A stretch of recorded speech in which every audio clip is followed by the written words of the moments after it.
Hey guys, welcome to the homeowner series for HomeBot. So I just want to give you guys some information and hopefully give you guys some market updates of what's going on. Before I get right into it, I'm going to get right into our dad joke. But today we're going to be talking about your tax season and how homeownership impacts your taxes and making sure you're filing your taxes correctly to get the maximized deduction that you can. So before we get right into it, do a quick dad joke is, what did the urologist say to the student who just got accepted into your urology school? What did the urologist say to the student who just got accepted into urology school? You're in. All right, so getting right into it.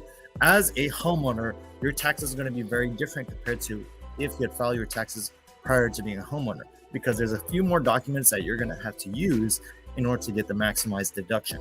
So there's a couple things. There's going to be a tax form in regards to how much interest you're paying. That's called a 1098 INT, I believe. You'll get this particularly in the mail, or you can actually get it from your website where you pay your mortgage payment through.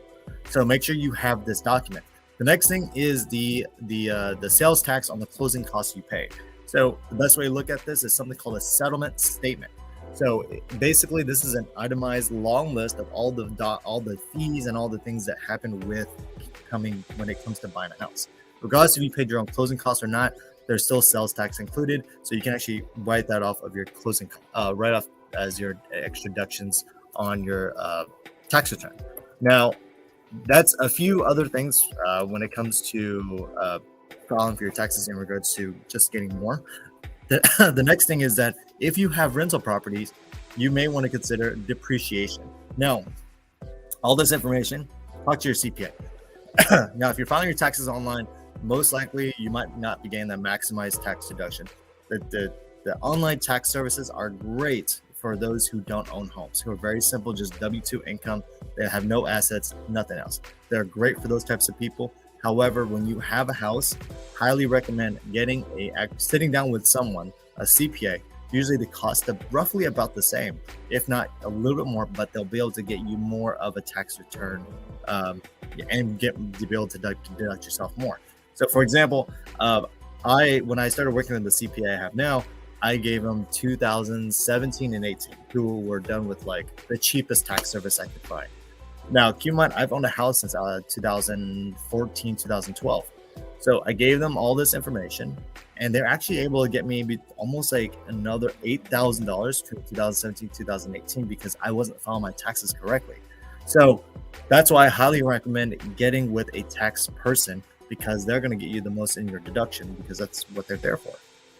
So find a local CPA. If you're in the local Kitsap area, I can also recommend mine. I work with Matt Olson, Waterfront CPA. But please get the maximized tax return. Make sure you're working with the right person. Also, they can kind of guide you on how to do it with your remaining houses. Also, they can talk about your tax exemption in regards to when you sell a house, capital gains and things like that. In a nutshell, if you lived in the house for 2 out of the last 5 years, not cumulatively, not consecutively, if you lived in the house 2 out of the last 5 years, you will be exempt from capital gains tax. Single, it's like $250,000, and double if you're married. So that means if you sold a house and you make $250,000 as a single person, you don't have to pay any capital gains. Now, the other thing to note is that if you are active duty, you also have capital gains exemptions or waivers depending on your situation. So if you're selling a house less than 2 years, you have kind of a prorated capital gains taxes, which is way better. So I highly recommend talking to a CPA in regards to the active duty exemptions if you intend on selling a house less than 2 years. If you haven't lived in the house the last 2 out of 5, with active duty, it could actually be 2 out of the last 15. So something to consider if you're looking to sell a house that you haven't lived in for about 5-7 years, but you're still active duty. Highly recommend to look into those programs. Really, you just talk to a CPA so they can look it up for you. So those are things that could pretty much save you from having to spend all this money on capital gains or taxes toward capital gains. So that's something to consider. If you do sell a house, again, get with the CPA before you really go into the details to make sure you are protected and then get audited. If you do get audited, you're going to be safe. So, and now here's the other thing. With the money that you get from your tax return, I highly recommend just saving it. Honestly, saving it. Don't try to spend too much of it, and just throw into a nice emergency savings.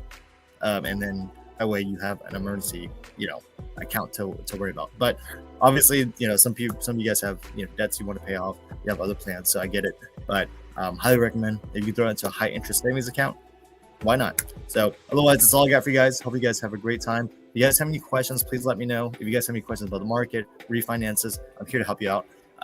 Just to give you guys a quick scope of where the market's at. Interest rates are slowly coming down, very, very slowly, but they are going to expect it to be reaching 5%, around the high fives, mid fives in Q3, and we might be able to see high fours in 2024. So I wouldn't recommend refinancing unless your rate is 1% better. That's really kind of the sweet spot. Otherwise, that's all I got for you guys.